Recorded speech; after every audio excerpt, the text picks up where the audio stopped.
Hello friends, ओम श्री गणेशाय नमः। आप सभी का हमारी यूट्यूब चैनल पे हार्दिक स्वागत है। आज हम आपको होलाअष्टक कब से कब तक है, होलिका दहन का शुभ मुहूर्त, होलाअष्टक से जुड़ी पौराणिक कथाओं और होलाअष्टक पर किन कार्यों को करना चाहिए और किन कार्यों को नहीं, और होलाअष्टक पर किए जाने वाले उपाय के बारे में बताएंगी।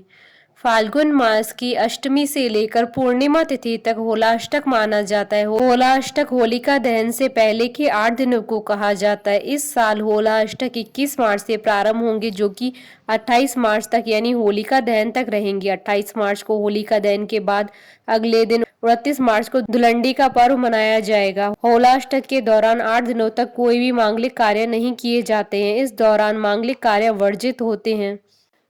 धार्मिक मान्यताओं के अनुसार जब होलाअष्टक चल रहा होता है तब शादी करने, वाहन या घर खरीदने या किसी अन्य मांगलिक कार्यों को करने की मनाही होती है। लेकिन आप इस होलाअष्टक के दौरान भगवान की पूजा पाठ, उनका स्मरण और भजन इत्यादि कर सकते हैं। इससे शुभ फल की प्राप्ति होती है। इन 8 दिनों में कोई भी मांगलिक कार्यों को करना निषेध होता है। इस समय मांगलिक कार्य करना अशुभ माना जाता है। होलाअष्टक के अशुभ होने के 3 कारण बताए गए हैं। इसके संबंध में 2 पौराणिक कथाएं प्रचलित है। पहली भक्त प्रहलाद की और दूसरी कामदेव से जुड़ी हुई कथा। पौराणिक कथा के अनुसार जब राजा हिरण्याकश्यप ने अपने बेटे प्रहलाद को भगवान श्री हरि विष्णु की भक्ति से दूर रखने के लिए 8 दिन तक कठिन यातनाएं दी थी। शास्त्रों के अनुसार होलिका दहन की परंपरा भक्त और भगवान के संबंध का प्रतीक है। जहां भक्त प्रहलाद हैं तो उनके ईश्वर भगवान विष्णु जी हैं।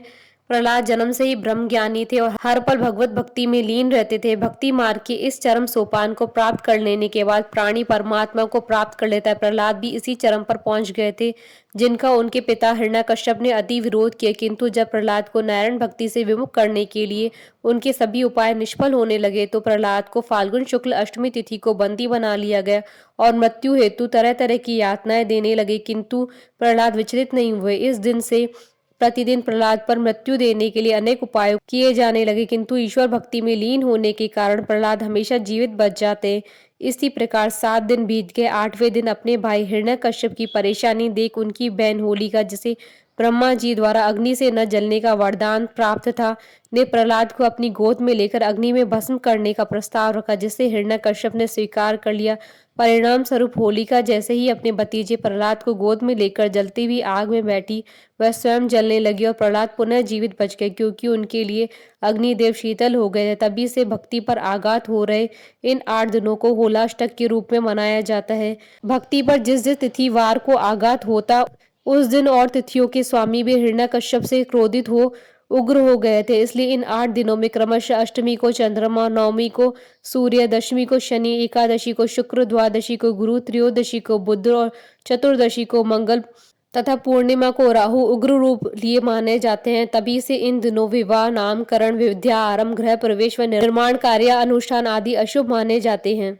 अन्य कथा के अनुसार देवताओं के कहने पर कामदेव ने शिव जी की तपस्या भंग करने के लिए कई दिनों तक कई प्रयास किए थे। तब भगवान शिव ने फाल्गुन शुक्ल अष्टमी को कामदेव को भस्म कर दिया था। कामदेव की पत्नी रति ने उनके अपराध के लिए शिव जी से माफी मांगी। तब भोलेनाथ ने कामदेव को पुनर्जीवन देने का आश्वासन दिया। ज्योतिष शास्त्र के अनुसार होलाअष्टक का प्रभाव तीर्थ क्षेत्र में नहीं माना जाता है, लेकिन 8 दिनों में मौसम परिवर्तित हो रहा होता है। व्यक्ति रोग की चपेट में आ सकता है। ऐसे में मन की स्थिति भी अवसादग्रस्त रहती है, इसलिए शुभ कार्य वर्जित माने जाते हैं। होलाअष्टक के 8 दिनों को व्रत, पूजन, हवन की दृष्टि से अच्छा समय माना गया है। इसके अलावा यदि आप होलाअष्टक के दौरान कुछ खास उपायों को करते हैं तो आपको कई तरीके के लाभ प्राप्त होते हैं। ये उपाय इस प्रकार हैं। संतान प्राप्ति के लिए यदि किसी कपल को संतान की प्राप्ति नहीं हो रही है तो वह होलाअष्टक में लड्डू गोपाल की विधि विधान से पूजा पाठ करे। इस दौरान हवन भी करे जिसमें गाय का शुद्ध घी, मिश्री का इस्तेमाल करे। इस उपाय को करने से निसंतान को संतान प्राप्त होती है। करियर में सफलता के लिए घर या ऑफिस में जौ, तिल और शक्कर का हवन करवाएं। ऐसा कर आपके करियर में आने वाली सभी बाधाएं समाप्त हो जाएंगी। आप जिस भी फील्ड में काम स्टार्ट करेंगे उससे आसानी से सफलता प्राप्त कर सकेंगे। धन प्राप्ति के लिए होलाअष्टक के दौरान कनेर की फूल, गांठ वाली हल्दी, पीली सरसों, गुड़ के द्वारा अपने घर में हवन करें। ऐसा करने से पैसों से जुड़ी सभी दिक्कतें दूर हो जाएंगी। इतना ही नहीं, संपत्ति से जुड़े मामलों में भी लाभ मिलेगा। अच्छी सेहत के लिए होलाष्टक के दौरान महामृत्युंजय मंत्र का जाप करना चाहिए। ये जाप करने के बाद गूगल से हवन करना ना भूले। मान्यता के अनुसार ऐसा करने से असाध्य रोगों से मुक्ति प्राप्त होती है। सुखमय जीवन के लिए होलाष्टक के दौरान हनुमान चालीसा और विष्णु सहस्त्रनाम का पाठ करना शुरू कर दे। इससे आपके सभी दुख समाप्त हो जाएंगे। जीवन में खुशियां ही खुशियां प्राप्त होंगी। आपकी लाइफ सुख सुविधाओं से सुसज्जित होगी। होलाष्टक में क्या कार्य करने चाहिए और क्या कार्य नहीं करने चाहिए। होलाष्टक में भले ही शुभ कार्यों को करने की मनाही होती है, लेकिन इन दिनों अपने आराध्य देव की पूजा अर्चना कर सकते हैं। व्रत उपवास करने से भी आपको पुण्य फल मिलते हैं।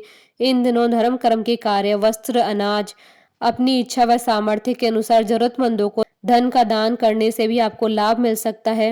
होलाष्टक के दौरान विवाह का मुहूर्त नहीं होता है, इसलिए इन दिनों विवाह जैसा मांगलिक कार्य संपन्न नहीं करना चाहिए। इसके अलावा इन दिनों नए घर में प्रवेश नहीं करना चाहिए। इसके साथ ही भूमि पूजन भी इन दिनों में नहीं किया जाए तो बेहतर है। वहीं नवविवाहिताओं को इन दिनों अपने मायके में रहने की सलाह दी जाती है। होलिका दहन का शुभ मुहूर्त। हिंदू पंचांग के अनुसार इस बार होलिका दहन 28 मार्च 2021 दिन रविवार को है।